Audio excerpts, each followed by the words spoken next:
Hey, Justin Williams coming to you with Just in Time podcast, and today we have Chet Linton with Aegix International. And Chet, why don't you tell us a little bit about your background? Okay, yeah, happy to do it. I'm an entrepreneur. Have experience in lots of different things. I've been very involved in technology for the last 30 years plus. Truthfully, and it's I enjoy it. It's been wonderful to have a lot of work in school systems. We had a system that had about 30% of the teachers in the United States that used it for professional development, an ed tech company called the School Improvement Network, and we learned a lot. We also had a division that worked with law enforcement of that company. Gave us a lot of exposure to law enforcement and the rigors of what that life's really like. And I developed this deep sense of gratitude for law enforcement officers and responders. And we sold that business 6 years ago, and I've been very focused on trying to find solutions, and it's really what drove Aegix to be born. So Aegix Global is a company that focuses on finding innovations and developing innovations that protect people and keep them safe, especially those on the front lines. And we've really leaned into resources that make a big difference or can make a big difference and have societal changes, and also have tried to help people realize that anytime an active shooter, for example, is on site or on premise, everybody in that structure is now on the front line. And most of the time we just think about law enforcement, those guys need to come in, but everybody at that moment is. And so it changes our perspective and how we look at things. Okay. Yeah, I have a couple questions I wanted to ask you here, and I think we're getting there, but I think you touched on it a little bit, but what drives or what is the purpose of Aegix Global? What is that main purpose? So the main purpose of Aegix Global is to develop and find innovations that protect people and keep them safe. And so and we expect to, global's in the name for one reason. We expect to do it on a large scale. Mm-hmm. And we feel that, you've got to have big, aggressive goals, and it's a lot easier for our team to get surrounded by a big, deep cause. And if we just simply want to protect everybody and keep them safe in the world, then that's a pretty ambitious goal, but we believe it's possible. Yeah. Well, I was pretty excited. I met you probably 2 or 3 years ago. Yeah, probably. I helped your daughter and son-in-law with their home purchase, and was fortunate enough to meet you when I came to drop off a closing gift over there at their house and check things out. And it wasn't too long after that. I think it was probably about a year ago. Cody and I, your son-in-law, were talking, and he was telling me about this awesome program that you had going on, where you're really focused on trying to keep kids safe at school and how to eliminate all the chaos that goes on with shootings. I mean, and statistically, I think you and I were talking about this a little bit beforehand with our group, but there's been 377 total school shootings, right? And just in 23 this year, there's been 23 of them. And I think you guys just recently had some experience. It ended up not being a real shooter, but you had some experience of testing your product over in, was it Payson? Or Spanish Fork High School. Yeah. Yeah. So we you're right. We met about 3 years ago, and I thought, man, Justin seems like he's a pretty cool guy, and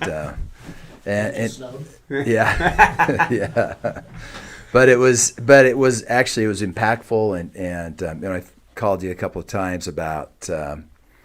It was impactful, and anyway, I've called you a few times and referred some people to you as well, which has been who have, for what it's worth, for your audience, who have responded very positively, and you've helped them. So, but thanks.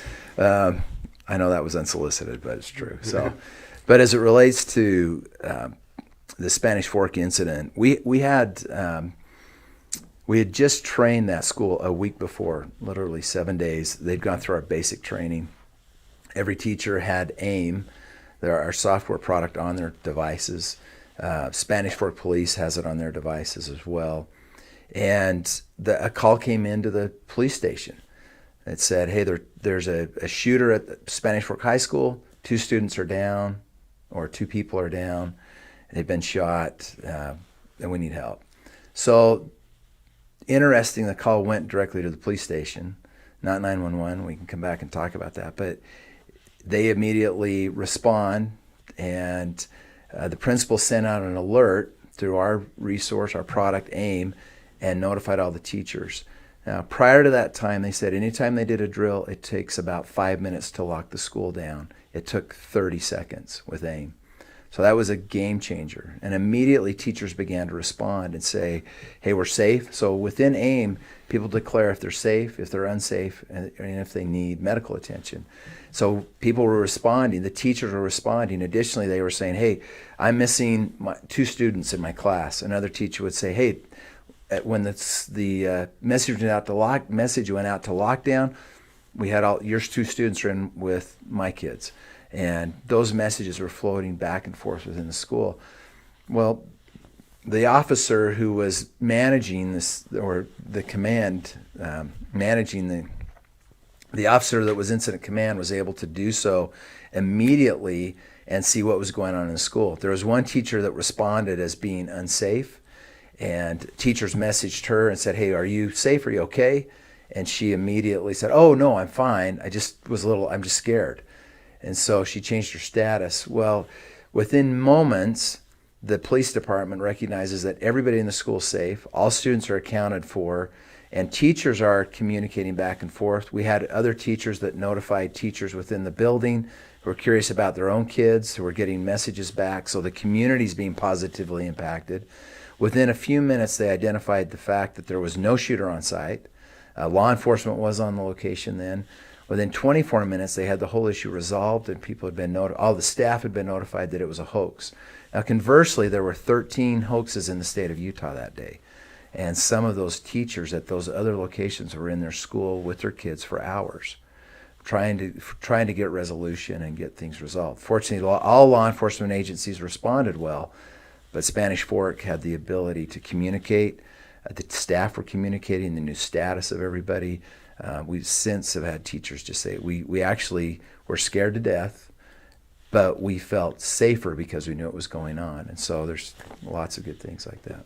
Yeah, I mean, when you and I first sat down and you told me about Aegix, what I really loved about it is you've really have eliminated a lot of response time. I know some of the stuff I see on the news and some of the shootings that we've seen happen in other states, it's a long response time for everybody to get there, right? And for them to figure out what's going on. By that time, people have been shot, things are ugly, and it just keeps getting worse.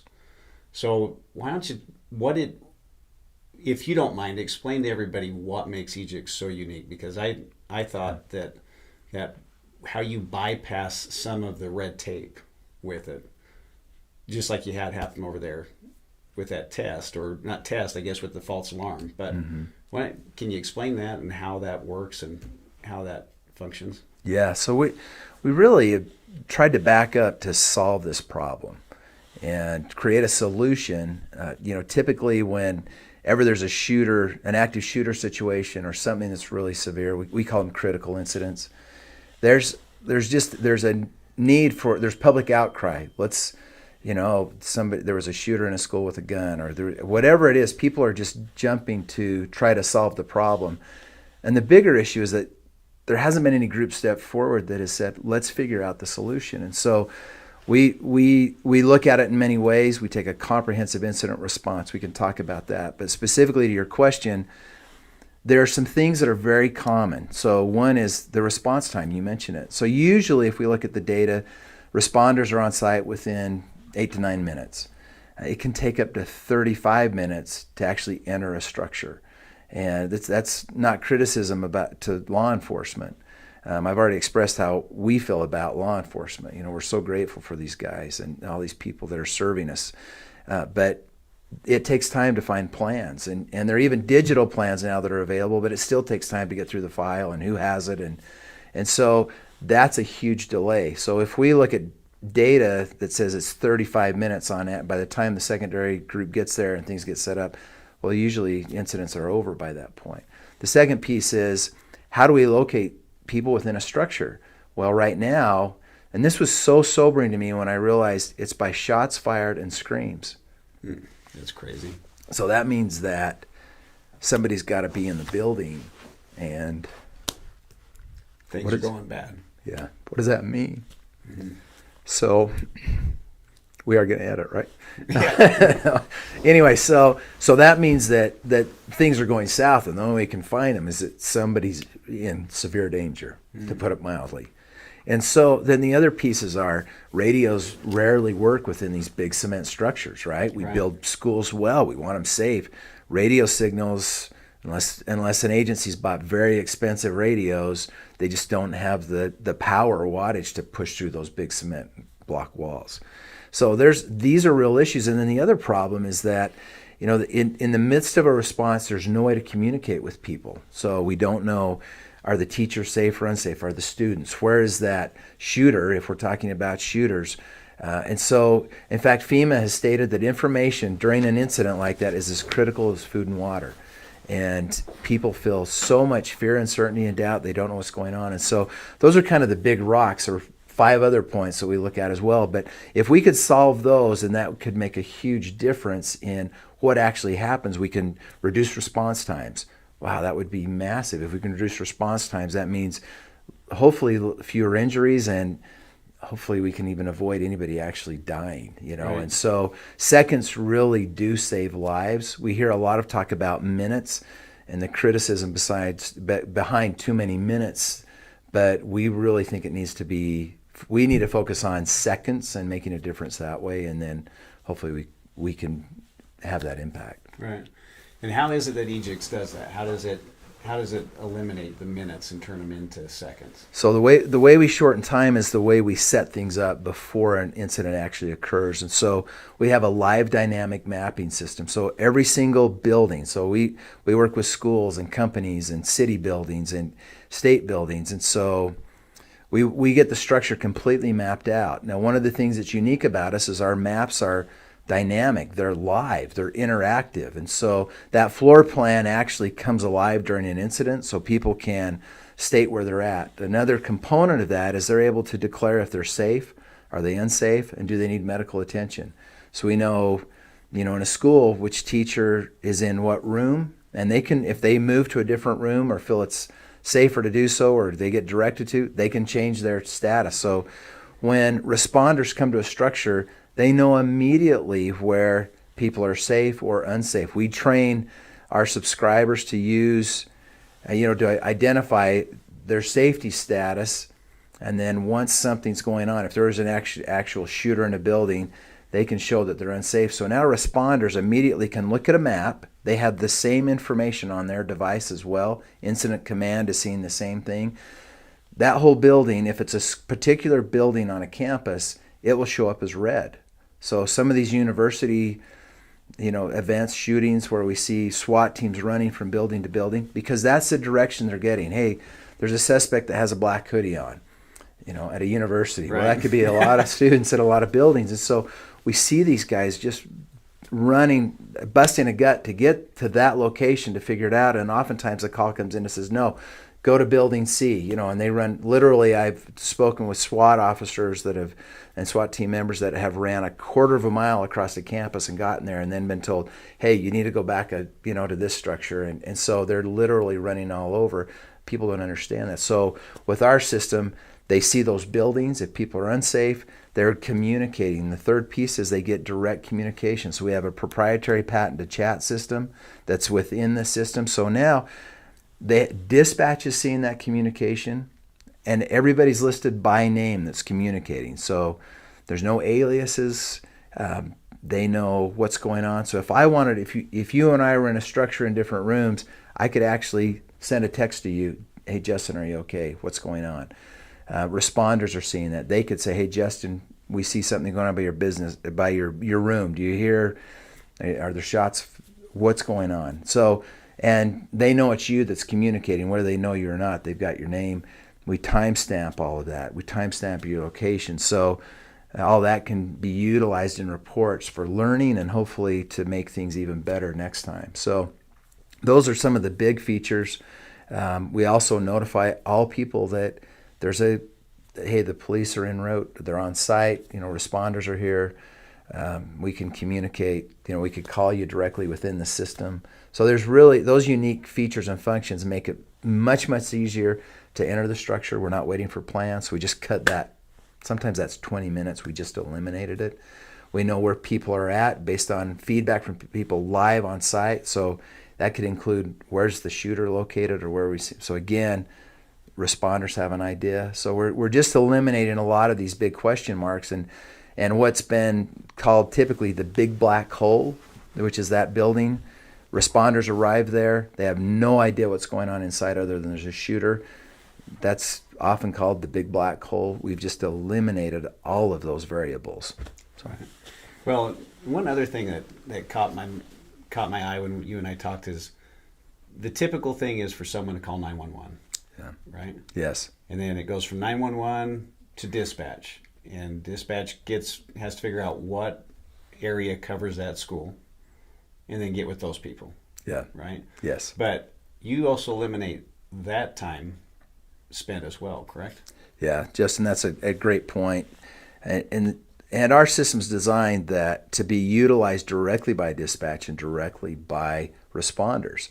And so they have their version of the product as well. So when that incident alert goes out, they're immediately notified. So if lives are threatened, there's a special category for them. They're part of that. Dispatch gets notified. The responders that are responsible for that area get notified as well. So now they're seeing what's going on in the building. They're seeing all the communication. So as that team's getting there, if the administrators need to be outside, they've already got that communication there. If they need to open the doors to let them in or whatever it may be, that's already, all of that stuff is taken care of because they're on it, and then they stay on it throughout it. And then one of the other things that I know we talked about that I thought was pretty interesting to me is there had been an incident where one of the shooters had actually identified himself as a police officer, right? Knocking on the door. But because of something that he had said, they decided not to open up the door. But your system actually helps eliminate that confusion as well. Yeah, it's very true. So everybody that's participating that has access is identified. So if there's somebody like I think you're referring to a situation in Detroit about a year and a half ago. There was an individual knocking on the door, a classroom of students. The video hit the internet, and you hear this, hey, it's the sheriff, open up. The student said, how do we know it's you? And knock on the door again, and hey, it's the sheriff, open up, bro. And of course, the students say, that's not a sheriff. He'd never say bro. So those students all exited through one of the windows and got out. Frighteningly, that could have been devastating, but fortunately they all got out safely and they knew it was bogus. But with our system, everybody's going to be identified. I mean, the teacher in that classroom would have known, hey, the sheriff's coming and knocking on your door. We're clearing the building. They can actually see rooms be cleared. So they change to blue when they're cleared. So people see that progress that's being made as well. Nice. Let's see here. What about some notification on, say, in high schools and in elementaries to the parents?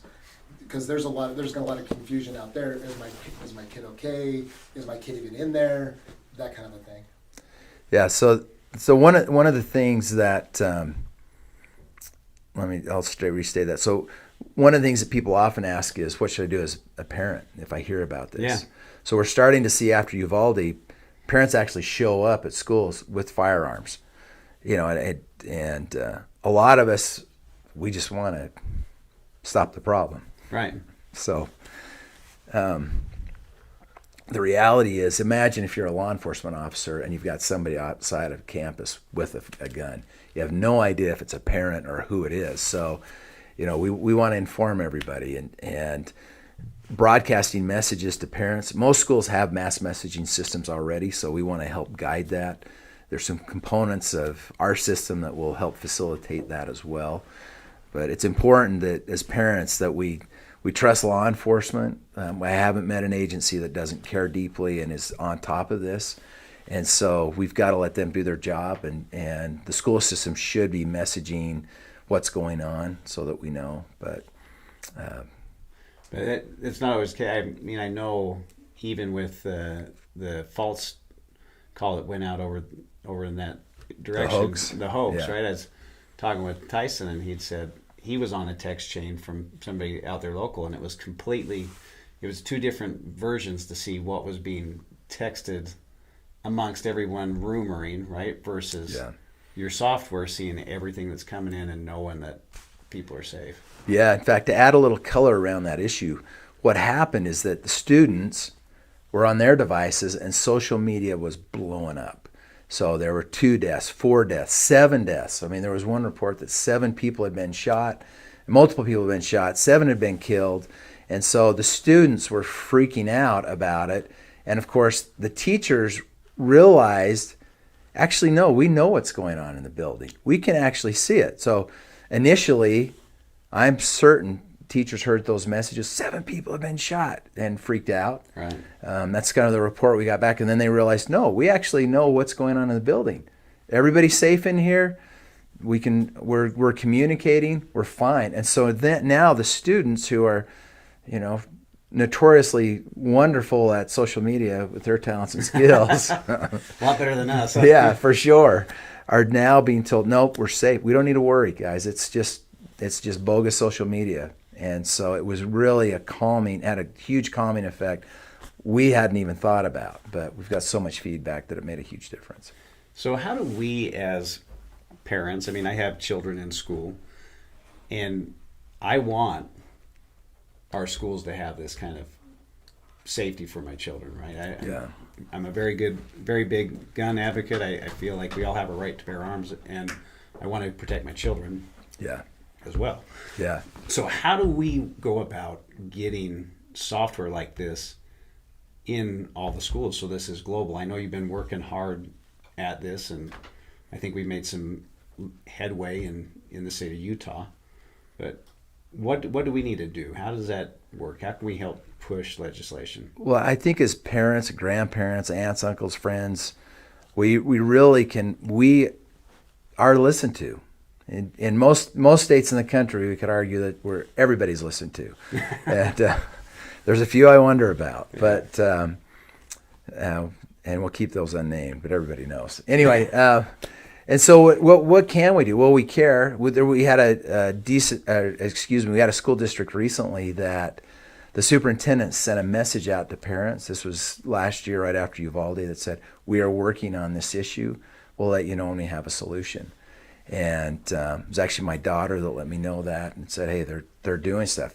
Apparently the school district's getting inundated with concerned parents saying, what are you doing? Right. So we feel it's important that everybody understand that there really are solutions, because most systems don't know. And what we're seeing is that school districts are buying products, or schools are buying products that the companies are saying, hey, this will solve it. But they don't. It's not a solution, or we look at things comprehensively instead of, hey, we're going to send out here's a button you can push. Here's a panic button. That doesn't really inform, other than it says there's a problem. That's right. Better than nothing. So what we can do, to get specific to your question, is we need to speak up. Tell the PTA organizations, tell the state, tell legislators. We have several states that are working on legislation. Almost every state has school safety legislation right now. That some of the things they're doing, in my opinion, they're trying to just put Band-Aids on it. They don't know what else to do, though. Right? We haven't identified real viable solutions, and so parents have a voice. We need to speak out. We need to say, we need things in the school that solve the problem.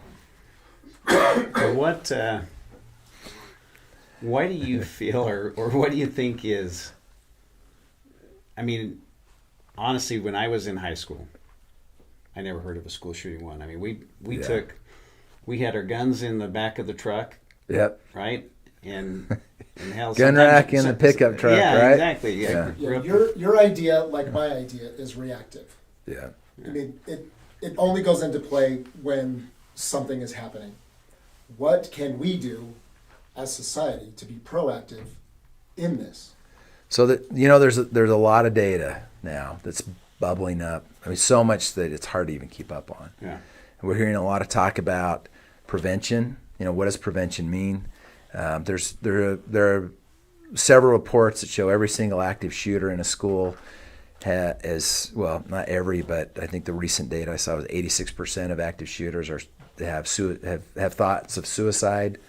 There's a lot of push on the mental health and preventive behavior, and we, in Utah we have Safe Utah. And actually, I just saw data yesterday on what's been prevented and what's going on, and there's some, arguably very effective programs to help. And so there is a piece there that I think is very real statistically. So the interesting thing you talk about that. So before you came, we were discussing some of that, and interesting enough, we used to have programs for people that had mental health issues, right? Yeah. Up until the 60s. They talk about them bad, the old mental institutes, but there was a place for people that had problems. Yeah. And we've taken away those places because society said we can't put people in a home. Well, if you talk about it, the problem gets worse. Yeah. Right? So don't talk about it. Don't talk about it. Well, back then they didn't talk about it. They just put people in a nice little place, right? Yeah. Walls, but sometimes I think that you run up against other agendas that prohibit or inhibit some kind of therapy or and even education towards it. Yeah. Yeah, I have a lot of stories. Yeah.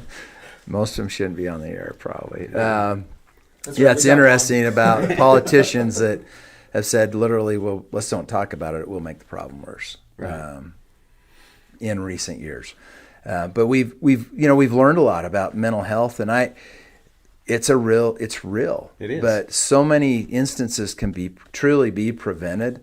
There's a lot of stuff going on in schools. I was just talking to somebody yesterday about a student that word got out. The student was showing up to school with had a backpack full of 3 guns, and the officer that was there stopped the student at the door, knew the student, stopped him at the door, and said, "Hey, what's going on?" Talked to them, and they said, "Well, I talked to the school.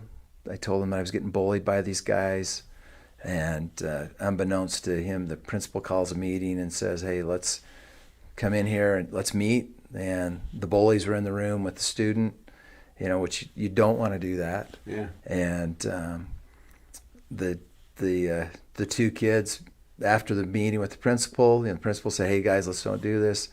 The 2 guys beat the crap out of the student and said, "If you ever do that again, we'll kill you." Snitches And get so, stitches, right? Right. So he came back. He didn't know what else to do. He tried to follow the process, came back, showed up with he had firearms, and he wanted to keep going to school. So fortunately, the officer stopped him and talked to him, had positive conversation, and solved the problem. And the student wasn't, he didn't know what else to do. Fortunately, that story's got a positive ending, but they took the appropriate action from that point going forward. And one of the biggest challenges is that, there's tremendous training for school systems, I think, nationally now, but we get in the situation and things get kind of covered up. Hey, we know those students are good kids. The other part of that story was, oh yeah, they would never do that. Let's just get these guys together. Yeah. So. No one's ever a bully unless they get caught being the bully at the time. Yeah. Right? Yeah. No, and I think that is tough. I even look at my own children, some of the stuff that they go through now is definitely different than what we went through going to school. Yeah. And even from a lot different. Even from a bullying standpoint, right? Like I had my fair share of scraps in school, but it was over, right? If it happened, it happened. It was done. It was over. But it seems like now it's even beyond. It's bullying on social media. It's anything that they can do to continue to put that person down, rather than, at least from my recollection in high school or even junior high or grade school, if you had a problem, it wasn't long lasting. But when we grew up and being bullied, it was face to face. Yeah. You weren't hiding behind a screen. Yeah. So, it's a lot harder to bully someone face to face seeing their reactions, or having the chance of getting punched in the face, right? Yeah. Yeah, we're now in a society where people do. It is easy to hide behind things. It's easy to say things that we wouldn't ever say to somebody's face. So the shaming and cancel culture is real, and so and I think that exacerbates the whole problem. And it seems that problems get solved best face to face still. Yeah. So we clearly have some opportunities to learn from our past. So speaking of learning from past, I know your guys' system is set up to continue to advance and grow, and it's even done more of that since you and I first talked and you showed me what was going on. Yeah.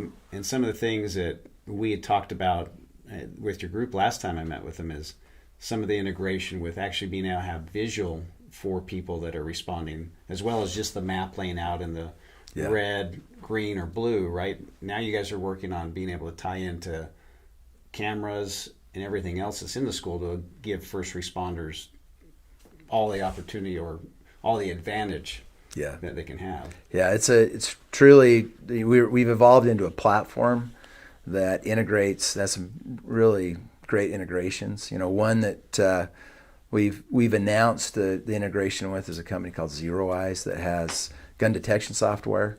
So it's something we're doing in the state of Utah specifically to start. But literally within about 5 seconds, if somebody has a firearm outside of the building, an alert set off, it's verified by human eyes.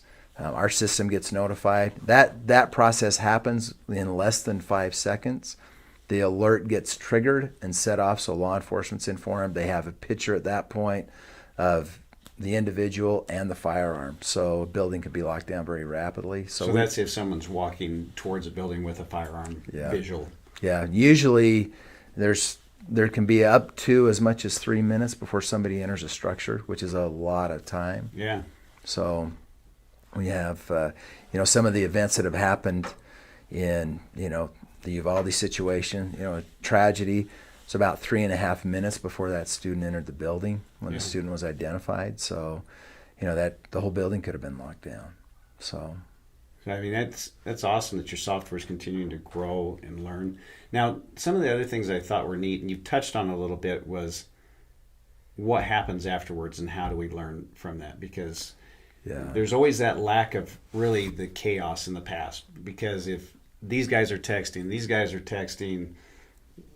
these ones are calling, all that information gets lost, right? Or there's nothing to review.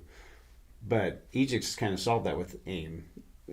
Why don't you go ahead and explain what you guys are able to do? Yeah, so we feel like we need to take a comprehensive incident response and look at everything from the planning phase to the actual incident and then the post-incident response itself. So what does that look like? Well, we've built in on the actual incident, we build in a whole series of reports, so everything's time-stamped. All the communication that goes on is there. Any images that are shared, photos, maps, videos are all part of that, so it's all packaged up. We do that so, one, people can learn from it. So it can be used for training.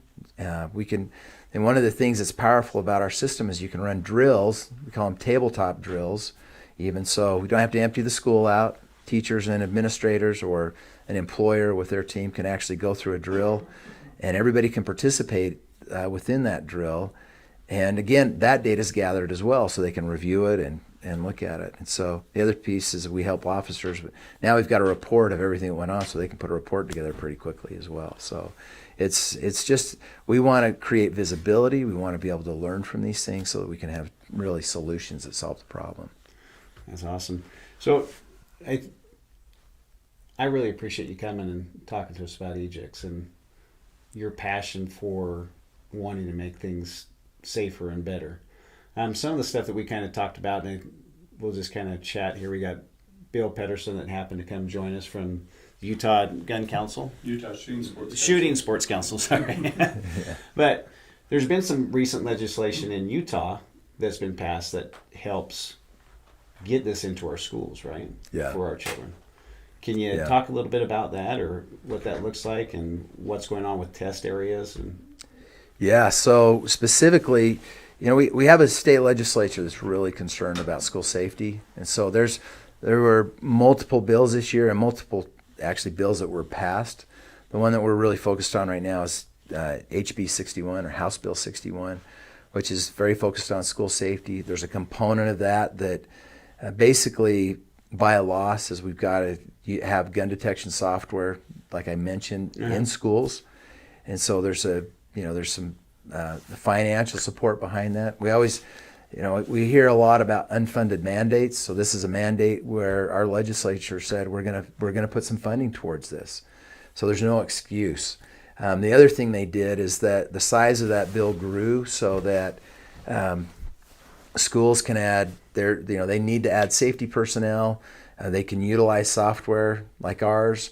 And where we've leaned in is we have gun detection software combined with AIM so that we really offer that. Additionally, there's bleed control kits so that can be put in every single classroom. And so I believe that the state has looked at this comprehensively or given schools an opportunity to respond and have comprehensive solutions. And so we can, and as Aegix, we're a comprehensive solution company. So we can provide training. We can help with everything from getting people up to speed on our product, but also what do we do for school safety? How do we evaluate our schools? That's another part of that bill. So let's evaluate them. Are they safe, unsafe? What's our planned threat response? How do we deal with it? Have we trained our teachers? And, what's the relationship like with local law enforcement? So we want to encourage all of those components. So as we say, a comprehensive incident response, we want it to be that so it gets resolved quickly. So legislation that's funded will be very helpful for the school districts that want to take advantage of it. So one of the things that listeners could do that are within the state of Utah is let their school districts know, hey, we need a comprehensive solution like Aegix AIM. Because we're looking at it differently, and we're seeing in school safety. If I can just mention this, that there's a lot of theory. There's a lot of things that have gone on that are based on incidents since 1999 when Columbine happened, but there haven't been a lot of advancements in thought, and there's a lot of little verticals within this space, and we just feel like we've looked at this now for almost 25 years. We're not seeing the data change. We have to do things differently. We have to. So, has there been any studies that you're aware of that were done? Because really, Columbine was, and I remember that 99, right? That was the first that I can ever recall shooting-wise, and it was devastating for. Yeah, it was a big. It's kind of one of the big events that kind of started everybody looking at things differently. Right. What do you feel is different in society from that point forward from before? Because we've had guns, we've had the right to bear arms since our nation was founded, and people have been going to schools, people have been bullied, people have had their little issues. Why is there any kind of study that you're aware of, or anything that you guys are aware of that has pushed things to such an extreme now in society? Well, there are a lot of studies that have, varying opinions with lots of data. We've learned that you can kind of manipulate data. So I'm always cautious about a lot of the things we read and study. But there's a large feeling of that. Hey, now the internet's out there. I mean, some of the comments that we talked about earlier with the fact that there's different ways to communicate and bully and hide and and a lot of pressure, and I think there's a lot of systems and structure that's been set up that's supposed to support things that actually maybe have exacerbated some of those things as well, and so I think that in an effort to try to solve a lot of the problems, we clearly haven't solved them yet, and I think a lot of it gets exacerbated with the fact that everybody has a phone. You can say whatever you want, and so that I think those things are all contributory, I should say, to what's going on and why we're where we're at, and nobody's had a solution, right? And so many of these events become politicized that we're not able to solve them. Yeah, because the immediate solution everyone says is, well, let's take away everyone's guns. Yeah. Right. Yeah, will that fix it? No, I mean, it's so funny we say that. I remember you asked if it can be fixed. Pat, that was Pat from Goosehead talking there with us. But so to say take away guns, like my wife had mentioned something like that, and I said, you realize from the dawning of time, man has killed man whether there's a gun or not, right? Yeah. Like Cain slew Abel with a rock.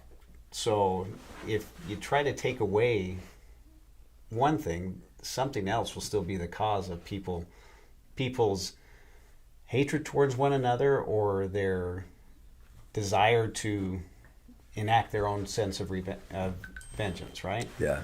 Where taking away guns definitely isn't going to be the solution that I can see, at least. Well, there's choices, right? And I think we focus on a device. We said 49,000 people died in automobile accidents last year. Right. So better ban cars, right? We're not pulling cars off the road, and I believe one of the reasons for that is there's a solution, right? Maybe we need to put a stop sign at an intersection or a stoplight, or maybe we really do need a median in the middle of the road, or maybe we need an officer there. There's so much traffic until we get a better solution in place. Whatever it is, we've got a list of things that we can look at and think about. When it comes to school safety, I mean, because there is no group talking about things, the solution is we'll get rid of guns. Well, again, we're not getting rid of cars, but we need solutions, and the public needs to be informed. There are other things. We need more in this dialogue than, something that gets so politicized. And sure, we need to be wise with firearms. I mean, there's a tremendous amount of, most people don't know there's already tremendous controls and structure in place, and it's not easy to go buy a firearm. I mean, it's not. And so we've got to, let's recognize those issues, and there probably are some additional things we could do. But the bigger issue is, what's the solution? What are viable things that really make a big difference? And, honestly, how we treat people, one of the things that was different, we treated people differently. We did. 20, 30 years ago, 40 years ago, for some of us old guys, 50 years ago. Don't age us. Yeah.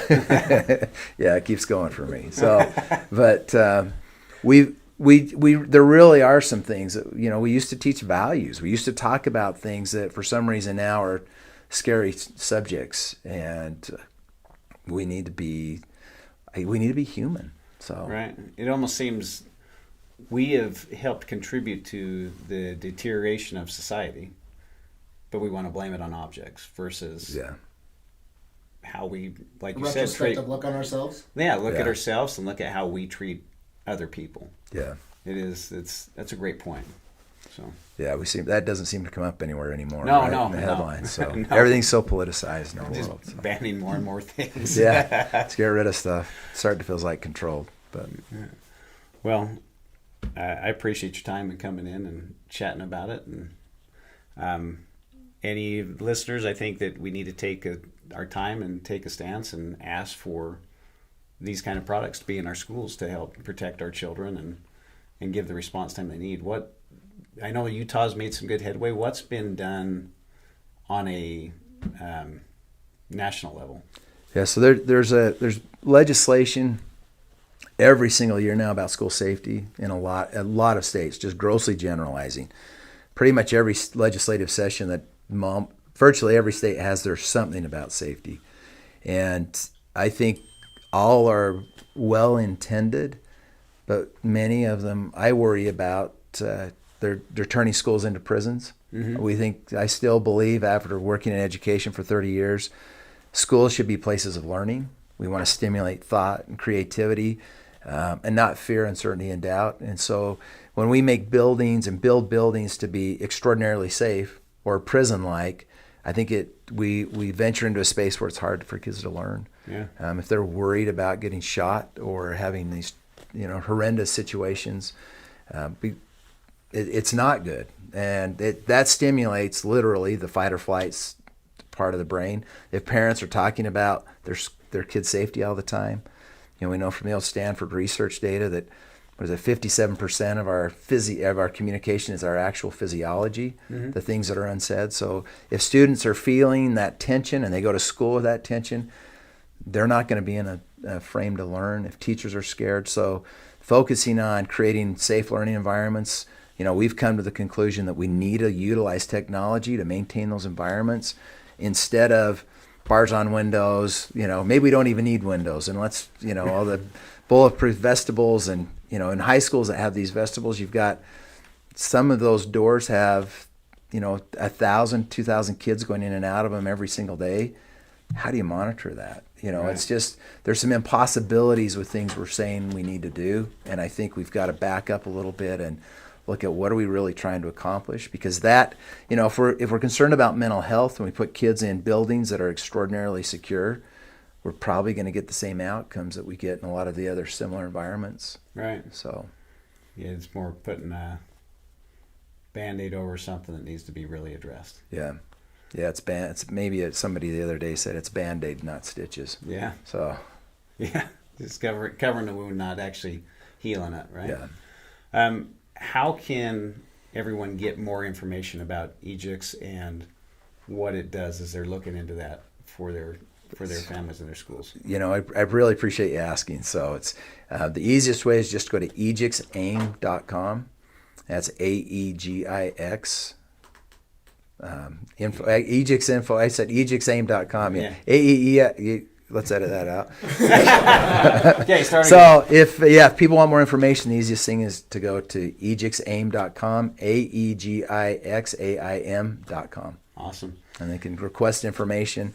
And we encourage parents, members of the community, grandparents, businesses. If people have questions, let us know. We'll respond.